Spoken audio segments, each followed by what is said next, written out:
అందరికీ నమస్కారం. ప్రభుత్వ పథకాల అప్డేట్స్ ముఖ్యంగా ఇందిరమ్మ ఇండ్లకు సంబంధించి ప్రతి అప్డేట్, ప్రతి డౌట్ క్లియర్ చేస్తూ మీకు ఇందిరమ్మ ఇండ్ల ఫైనల్ లిస్ట్‌లో మీ పేరు వచ్చే వరకు, మీకు అకౌంట్‌లో 5,00,000 పడి మీ ఇంటి నిర్మాణం పూర్తయ్యే వరకు సూచనలు, సలహాలు, సందేహాలకు సమాధానాలు కూడా వస్తాయి. తప్పకుండా సబ్స్క్రైబ్ చేసుకోండి. వీడియోస్ అయితే లైక్ చేసి ఉండండి. ఇక వివరాలకెళ్తే వచ్చే నెల 10 కల్లా ఇందిరమ్మ ఇండ్లు ప్రారంభించాలి. జిల్లా ప్రాజెక్టు డైరెక్టర్లకు హౌసింగ్ కార్పొరేషన్ ఎండీ ఆదేశాలు.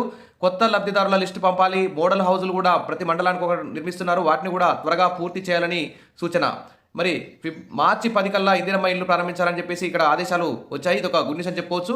కాకపోతే ఇది మొదటి లిస్టులో 72,000 మందికి సంబంధించి ఎవరికైతే ఇండ్ల మంజూరు పత్రాలు జారీ చేశారో వారికే ఈ ప్రకటన అయితే ఇవ్వడం జరిగింది. మరి రాష్ట్ర వ్యాప్తంగా మిగిలిన అన్ని గ్రామాల్లో మరి ఏ గ్రామానికి ఎన్ని ఇండ్లు మంజూరయ్యాయి, మరి ఏ గ్రామంలో ఎవరెవరికి ఇండ్లు ఇస్తున్నారు అనేటువంటి ఫైనల్ లిస్టుకు సంబంధించి మరి మార్చి 15 తర్వాత గ్రామ సభలు ఇందిరమ్మ కమిటీల ఆధ్వర్యంలో సెలక్షన్ చేసే అవకాశం ఉన్నట్లు తెలుస్తుంది. అప్పటి వరకు ఎమ్మెల్సీ ఎన్నికల కూడా ముగిసే అవకాశం ఉంది.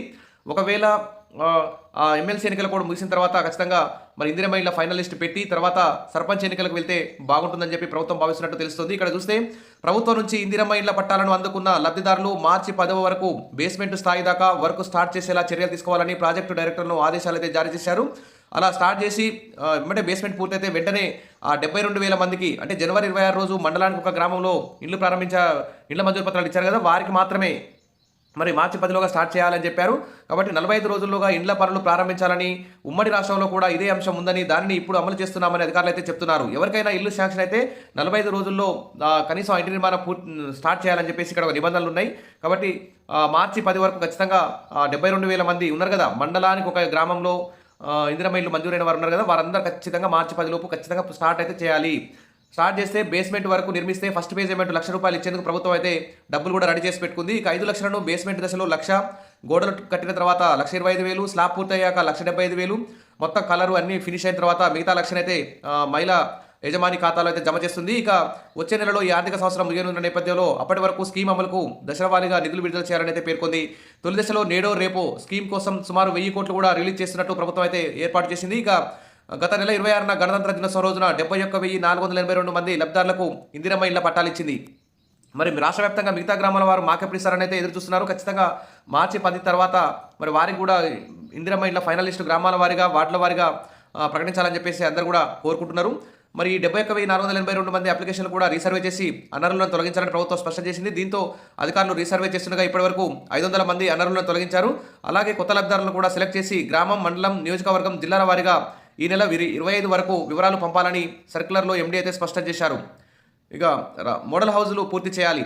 రాష్ట్ర ప్రభుత్వం అన్ని మండల కేంద్రాలు నిర్మిస్తున్న మోడల్ హౌజులు కూడా వెంటనే పూర్తి చేయాలని చెప్పేసి రాష్ట్రంలో 570 మండలాలు ఉండగా ఇప్పటివరకు 330 ఇళ్ల నిర్మాణాలు పూర్తి చేశారు. 17 మండలాల్లో నిర్మాణాలు పూర్తయ్యాయి. డిసెంబర్ 15 ఖమ్మం జిల్లా కూసుమంచి మండలంలో పొంగులేటి శ్రీనివాసరెడ్డి ఒక మోడల్ హౌస్ని అయితే నిర్మించారు.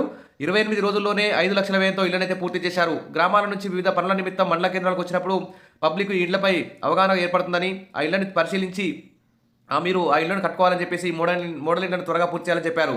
రేపు ఇందిరమ్మ ఇళ్లకు ముగ్గుపోయిన సీఎం. ఇందిరమ్మ ఇళ్ల స్కీమ్లో భాగంగా గత నెలలో ప్రభుత్వం మండలానికి ఒక గ్రామంలో ఎంపిక చేసిన 72,000 మంది లబ్ధిదారుల ఇండ్ల పనులను ప్రారంభించనున్న నేపథ్యంలో శుక్రవారం నారాయణపేట జిల్లా అప్పక్కపల్లి గ్రామంలో ఇందిరమ్మ ఇంటి లబ్ధిదారుడి ఇంటికి సీఎం రేవంత్ రెడ్డి ముగ్గు పోస్తారని అధికారులు వెల్లడించారు. ఇండ్లు శాంక్షన్ అయిన 45 రోజుల్లోగా పనులు ప్రారంభించాలని గైడ్లైన్స్లో ప్రభుత్వం ఉందని, అలా ప్రారంభించకపోతే ఆ ఇంటిని రద్దు చేసి వేరే వాళ్లకు కేటాయిస్తామని చెప్పి కూడా నిబంధనలు ఉన్నాయని చెప్పారు. ఈ గడువు వచ్చే నెల 10తో ముగియనున్నందున రాష్ట్ర వ్యాప్తంగా పనులు స్టార్ట్ చేసేందుకు లబ్ధిదారులకు ప్లేస్ చదును చేసి ముగ్గు పోసేందుకు ఏర్పాట్లు అయితే చేస్తున్నారు. కాబట్టి మార్చి 10 వరకు ఈ 72,000 మంది అంటే మండలానికి ఒక గ్రామంలో ఇల్లు వచ్చిన వారందరూ కూడా మార్చి 10 లోపు ముగ్గు పోసుకోవాలి. లేని పక్షంలో ఆ ఇళ్ళని వారికి రద్దు చేసి కొత్త వారికి కేటాయిస్తారు. కాబట్టి ఇంకొక అర్హుల జాబితాలో పలు సవరణలు కూడా ప్రభుత్వం చేసింది. వాటికి సంబంధించి ముఖ్యమైన న్యూస్ చూద్దాం. ఇందిరమ్మ ఇళ్ల కోసం గత నెలలో 4 రోజుల పాటు గ్రామ సభలను ప్రభుత్వం ఏర్పాటు చేసింది. ఇందులో ఇళ్లకు సుమారు 1,00,000 అప్లికేషన్లు అయితే వచ్చాయి. అయితే కొత్తగా లబ్ధిదారులను గుర్తించే అంశంపై ఎమ్మెల్యేలు, మంత్రుల నుంచి వినతులు రావడంతో ప్రభుత్వం పలు సవరణలు అయితే చేసింది. ఎందుకంటే ఇందులో నెల వేతనం 15,000 కన్నా తక్కువ ఉన్న ఉద్యోగులు కూడా ఇందిరమ్మ ఇళ్ల మంజూరుకు అర్హులని ఇక్కడ నిబంధనలు అయితే రూపొందించారు. ఎందుకంటే ఎమ్మెల్యేలు, మంత్రులు, ప్రజాప్రతినిధులు అందరూ కూడా ప్రభుత్వానికి విజ్ఞప్తి చేశారు. 15,000 కన్నా తక్కువ జీతం పొందుతున్న ఉద్యోగులందరూ కూడా ఇందిరమ్మ ఇళ్లకు మంజూరుకు అర్హులని చెప్పేసి తెలిసారు. అంగన్వాడీ కార్యకర్తలకి 13,500, ఆయాలకైతే 7,500 జీతం ఉంది. కాబట్టి వీరు కూడా ఇందిరమ్మ ఇళ్లకి అప్లై చేసుకోవచ్చు. ఇక ఉద్యోగులు, ఆశా కార్యకర్తలు, గ్రామ పంచాయతీ ఉద్యోగులు ఈ జాబితాలో ఉంటారని, మున్సిపాలిటీలో పనిచేసే వాళ్ళు 15,000 కంటే తక్కువ జీతం ఎవరైతే ఉన్న కాంట్రాక్ట్, అవుట్సోర్సింగ్ కానీ ఈ విధంగా చిన్న చితక ఉద్యోగులందరూ కూడా అంగన్వాడీ టీచర్లు, ఆయాలు, వీరందరూ కూడా అప్లై చేసుకోవచ్చు అని చెప్పేసి సవరణ అయితే చేయడం జరిగింది. ఇది ఒక గుడ్ న్యూస్. ఇక మండలాలు, మున్సిపాలిటీల్లో ఇటుక తయారీ యూనిట్స్, సెంటరింగ్ యూనిట్స్ ఏర్పాటుకు చర్యలు తీసుకోవాలని పీడీలను ఎండీ ఆదేశించారు. ఇక డబుల్ బెడ్రూమ్ ఇండ్ల కాలనీ ఇళ్లకు అవసరమైన మౌలిక సదుపాయాల పనులను వెంటనే చేపట్టి పూర్తి చేయాలని, ప్రారంభించిన పనులు ఏమైనా ఉంటే గృహ నిర్మాణ సంస్థ ఇంజనీర్లు వాటి పనులను చేపట్టి పూర్తి చేయాలని సర్క్యులర్లో అయితే పేర్కొన్నారు. సరే, ఏది ఏమైనా మరి మార్చి 10 వరకు ఎలక్షన్ కోడ్ కూడా అయిపోతుంది. ఎలక్షన్ కోడ్ జిల్లాలో కూడా ఫైనల్ లిస్ట్ పెట్టాలని చెప్పేసి చెప్పారు. కానీ రాష్ట్ర వ్యాప్తంగా అందరూ కూడా ఎదురు చూస్తున్నారు. ఎప్పుడు మాకు ఇందిరమ్మ ఇళ్ళు వస్తాయి, దాదాపు 2 సంవత్సరాలు కావస్తుంది. మరి ఇందిరమ్మ, అదిగో ఇందిరమ్మ ఇల్లు, ఇదిగో ఇందిరమ్మ ఇల్లు అంటూ కాలయాపన చేస్తున్నారు. సర్వేలు చేస్తున్నారు, దరఖాస్తులు చేయించుకుంటున్నారు, రీసర్వే చేస్తున్నారు. మరి అసలు ఫస్ట్ అయితే ఏ గ్రామానికి ఎన్ని ఇళ్ళు వచ్చాయి, మరి ఏ గ్రామంలో ఏ ఎస్సీ వాళ్ళకి ఎన్ని ఇస్తున్నారు, బీసీ వాళ్ళకి ఎన్ని ఇస్తున్నారు, ఎస్టీ వాళ్ళకి ఎన్ని ఇస్తున్నారు, వృద్ధులు, వికలాంగులు, మరి ఒంటరి మహిళలకు ఈ విధంగా ఎన్ని ఇస్తున్నారు అనేది ఒక ఫైనల్ లిస్ట్ అయితే ఖచ్చితంగా మార్చి 10 తర్వాత పెట్టాలని చెప్పేసి అందరూ కూడా కోరుకుంటున్నారు. మరి ప్రభుత్వం కూడా ఎమ్మెల్సీ ఎన్నికల కూడా ముగియగానే ఫస్ట్ గ్రామాల వారీగా, వార్డుల వారీగా ఇందిరమ్మ ఇళ్ళ ఫైనల్ లిస్టును తయారు చేసి ఒక క్లారిటీ ఇవ్వాలని చెప్పేసి కోరుకుంటున్నారు. ఫస్ట్ అయితే లిస్ట్ 1లో ఉన్న వారికి ప్రభుత్వం ఇందిరమ్మ ఇళ్ళు మంజూరు చేస్తుంది. తర్వాత ఎవరైతే లిస్టులో ఉన్న వారికి కూడా అక్కడక్కడ ఏమన్నా పెండింగ్లో నిర్మాణం దశలో ఆగిపోయిన డబుల్ బెడ్రూమ్ ఇళ్లను కూడా L2లో ఉన్న వారికి మంజూరు చేయాలని ప్రభుత్వం అయితే ఏర్పాట్లు చేస్తుంది. సరే, ఏదైనా ఫైనల్ లిస్ట్ అయితే త్వరగా పెట్టాలని చెప్పేసి అందరూ కూడా కోరుకుంటున్నారు. ఉగాది వరకు ఖచ్చితంగా రాష్ట్ర వ్యాప్తంగా ఉన్న అన్ని గ్రామాల్లో అందరూ లబ్ధిదారులు ఇందిరమ్మ ఇళ్ళు ముగ్గు పోసుకునేలా ప్రభుత్వం చర్యలు తీసుకోవాలని చెప్పి కూడా డిమాండ్ అయితే ఉంది.